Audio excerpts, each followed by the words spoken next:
Hey Craig, played the last 2 games against decent opponents and again a decent showing first half before losing it late. Do you think the boss is making a point saying our starting 11 can challenge but our squad is thin?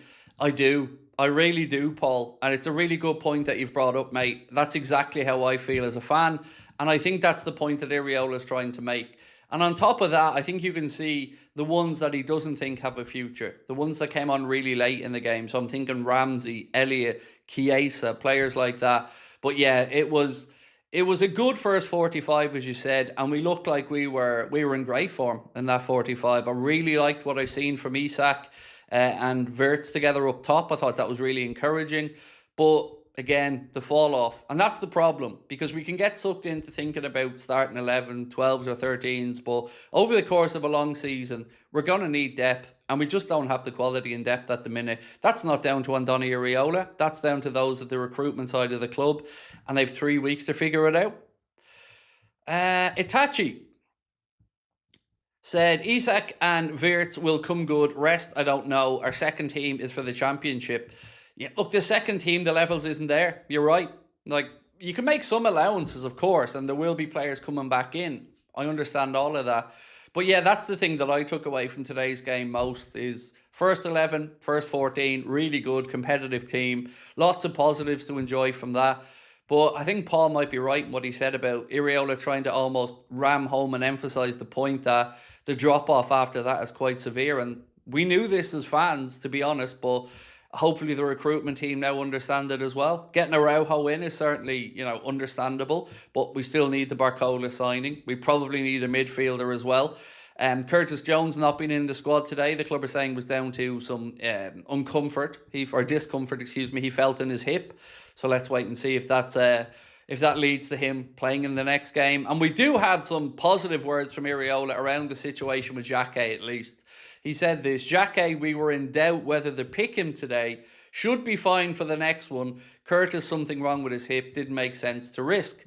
Now, I'll give him the Xhaka one, but I'm not buying the Curtis one personally. I think more than likely that's down to not wanting to risk him with a potential Inter move. Similar to the situation with Mika Götze at Ajax. I feel like any discomfort is being, I don't know, it's been glossed over, really. It's the transfers that, in my opinion, are causing these things, or the soon-to-be transfers, I should say.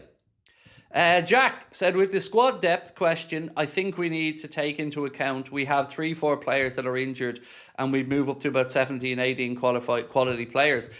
But you also need, and that's fair, by the way, Jack, that's a very fair point, but we also need to take into account that they won't all stay fit as well, mate. And that's the kind of problem here is, if we get drawn into this theory of making, okay, we have 3-4 players coming back, but here's what we don't know. We don't know how long it's going to take Giovanni Leone to get back to speed, and we haven't seen him kick a ball in the Prem.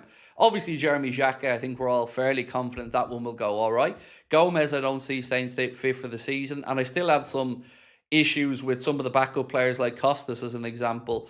So I hear you, Jack, but I think if we don't address it, it's going to come back to bite us in the arse. I really feel that after a World Cup year, after the season that we had, I think if we don't honestly have this conversation about depth or lack of quality in depth, we're going to get lulled into a false sense of security, and the arse will fall out of the season. That's my feeling anyway. It was the same. It was the same last season as well. That's lack of squad depth, as well as, of course, the lack of coaching ability and the lack of fire in the team. It caused us issues.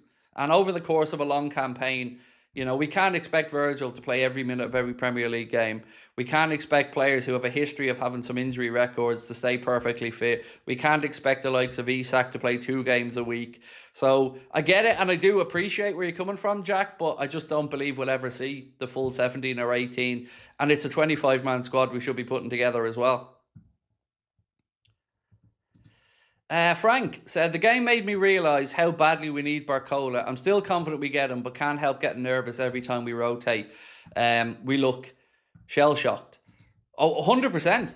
As soon as we said, first 14 maybe move off and other players come in, the drop-off is stark. Now, there are some positive signs as well. I thought Lewis Kumas did well today.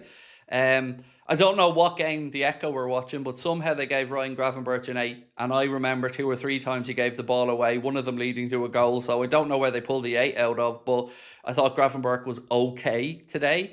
But there were encouraging signs as well. Like, I'm not trying to come on here and say it's all doom and gloom. That first half, I was really impressed. I love the build-up. I love the directness. I love the link-up between Wirtz and Isak, as I keep saying. So yeah, there are some positives to take from it, and I definitely don't think it's all doom and gloom. But again, we want to be challenging right at the very top here, so the standards are going to have to be high. Gakpo's very good today, said Bunny. I thought he grew into the game. I thought he started it a little bit slowly, but I really do think he grew into the game. And it was very interesting as well to see Jeremy Frimpong drifting inside to midfield quite a bit. I don't know how I feel about that. It's not something I feel overly comfortable with. And he didn't do a whole lot of defending at right back today. The amount of times Kumas was tracking back to help out is credit to him. But that was another concern for me. I didn't like this idea of Frimpong drifting inside. Robbie, welcome to Anfield Agenda Ultras, bro. Appreciate you, sir. Robbie Collins, appreciate you, my man. Where are we on with this one? Michael said, for being one of the biggest clubs in the world, our squad depth is absolutely horrendous, and it's all down to FSG. Terrible owners. Much love to you and the family. Keep up the good work. So, look, I'm not FSG's biggest fan, and I do agree with you on the squad depth being down to them. It is, ultimately, but there's some honesty and some credibility in both sides of this. Like what that gentleman said earlier on, Jack, about if everybody was back fit. He's right. We have 17, 18 very good players if everybody's back fit.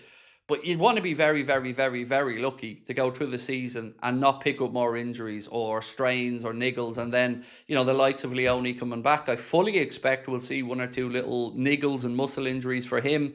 So, yeah, I think best to be prepared. What's that old phrase again? What is it? Fail to prepare, prepare to fail. That's kind of where my head's at with this one.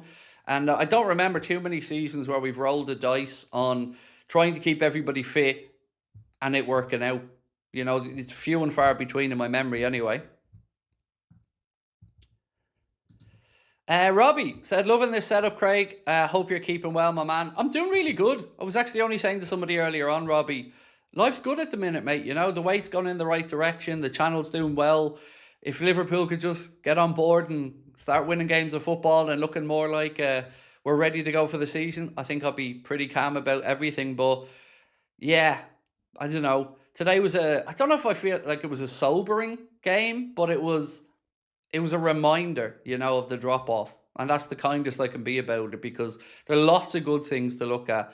But I think Iriola, as that gentleman said earlier on, was probably dropping a little message there to the club to remind them that we are still in need.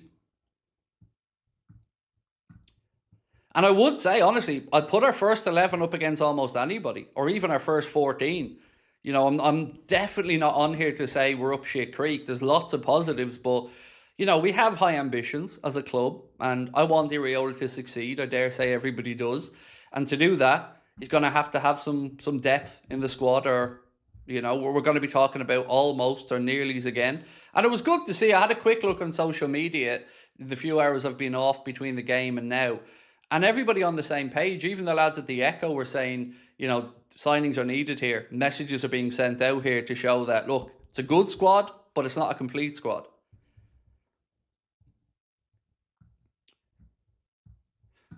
Former QDG said, yes, Craig, 100% failing to prepare to fail.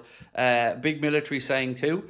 4 more players needed, half decent first half, dreadful second. Yeah, there was some stuff in the first half I really liked. Like, really impressive.